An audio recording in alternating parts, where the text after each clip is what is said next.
Salut à toi et bienvenue sur ma chaîne business. Aujourd'hui, une vidéo un petit peu différente de ce que je fais d'habitude. C'est-à-dire que je vais parler de la façon dont on peut voir les choses d'une manière générale. Nous allons donc explorer une notion qui peut littéralement transformer ta vie. Il s'agit de la façon dont vous percevez les problèmes. On va découvrir ensemble comment ce que l'on considère comme des obstacles ou des difficultés peut être en réalité une porte ouverte vers des opportunités incroyables.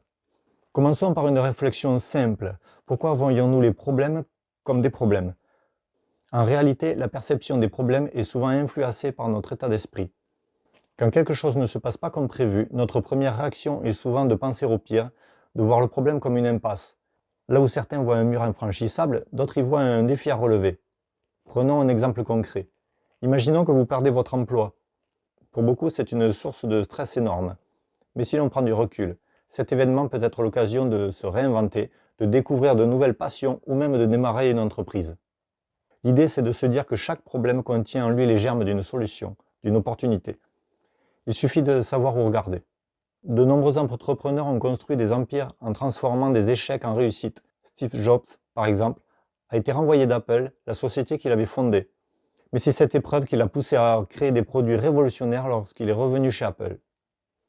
Autre exemple, l'auteur de Harry Potter a écrit son premier livre alors qu'il faisait face à des difficultés financières. Et ce qui était un moment de crise est devenu le point de départ d'une des sagas littéraires les plus célèbres au monde.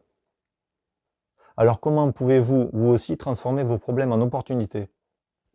Vous devez changer votre façon de penser. La première étape est de ne pas voir le problème comme une fatalité. Posez-vous la question, que puis-je apprendre de cette situation? Soyez aussi créatif. Parfois, les meilleures solutions viennent des idées les plus inattendues. Pensez hors des sentiers battus. Enfin, vous devez passer à l'action. Un problème non résolu est une opportunité manquée. Identifiez une petite action que vous pouvez entreprendre pour commencer à changer la situation. Maintenant, je vais vous donner un exemple que j'ai vécu personnellement il y a quelques années de ça, dans le domaine du loisir. Alors je sais, nous sommes dans une chaîne business et vous pouvez me dire que c'est pas... Mais ce n'est qu'à titre d'exemple et c'est valable dans de nombreux domaines, dont le business évidemment, le perso, etc. Je voulais donc créer un planeur modèle réduit de voltige et de performance. Sauf que la plupart de ces planeurs-là se ressemblent tous plus ou moins, que ce soit dans les qualités de vol ou dans l'esthétique. J'ai donc fabriqué un planeur comme cela, mais j'ai voulu aller encore plus loin dans la construction du planeur suivant. Je voulais donc qu'il ait un esthétique légèrement différent, et tant qu'à faire, que les performances soient elles aussi revues à la hausse. Sauf que j'étais devant un dilemme, car je voulais changer la recette de quelque chose qui marchait déjà fort bien. J'étais conscient que je prenais un risque, et qu'il y avait de grandes chances, si on peut dire, que les résultats ne soient pas à la hauteur. Sauf que ma vision était quand même différente, car je savais que si je ne prenais pas ce risque, j'étais certain d'avoir un bon résultat, mais j'étais sûr aussi de ne pas obtenir mieux. Alors évidemment, il y a de grandes chances pour faire moins bien et assez peu de chances pour faire mieux. J'ai quand même voulu tenter et mettre les arguments de mon côté, essayer d'analyser au mieux chaque détail. Je me suis donc rapproché de personnes plus compétentes que moi qui ont eu la gentillesse de me donner quelques conseils sur ce premier prototype. Puis, à force de persévérance, j'ai réussi à faire un planeur qui s'est fait remarquer par les plus grands de la discipline, dont j'ai même reçu des éloges. Moralité de l'histoire, j'ai pris un chemin différent de celui de Monsieur Tout-le-Monde et cela m'a permis de faire la différence. Voyons maintenant un autre exemple tout simple. Dans mon travail actuel où je ne me plais pas spécialement car je n'ai pas la possibilité d'évoluer, j'ai quand même constaté que j'avais la chance d'avoir un travail qui est en 3 à 8 et qui me laisse donc pas mal de temps de libre.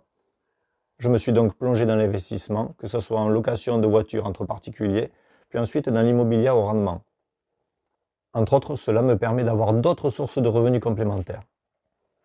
Aussi, plus récemment, un jeune collègue de mon travail avec qui j'ai un très bon feeling s'est mis à échanger avec moi et à aimer ma perception des choses.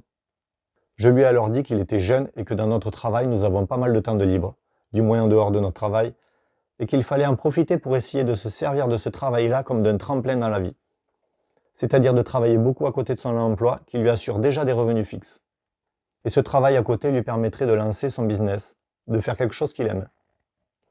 Toujours dans le milieu de l'investissement, dans lequel je viens de m'intéresser récemment, j'essaie d'appliquer cette méthode, d'avoir une vision différente, car je pense au jour d'aujourd'hui que dans beaucoup de situations, même mauvaises, il y a souvent une bonne opportunité que nous ne voyons pas, mais qu'il faut aller chercher et qu'il faut provoquer. Maintenant, pour conclure, souvenez-vous que les problèmes font partie de la vie. Ce qui compte, c'est la manière dont nous choisissons de les aborder. Adoptez un état d'esprit ouvert et positif et vous verrez que les problèmes ne sont plus des obstacles, mais des opportunités déguisées. Merci d'avoir regardé cette vidéo. Si vous avez aimé, n'oubliez pas de laisser un petit pouce bleu et de vous abonner pour ne pas manquer nos prochaines vidéos. Et surtout, partagez en commentaire une situation où vous avez transformé un problème en opportunité. À bientôt.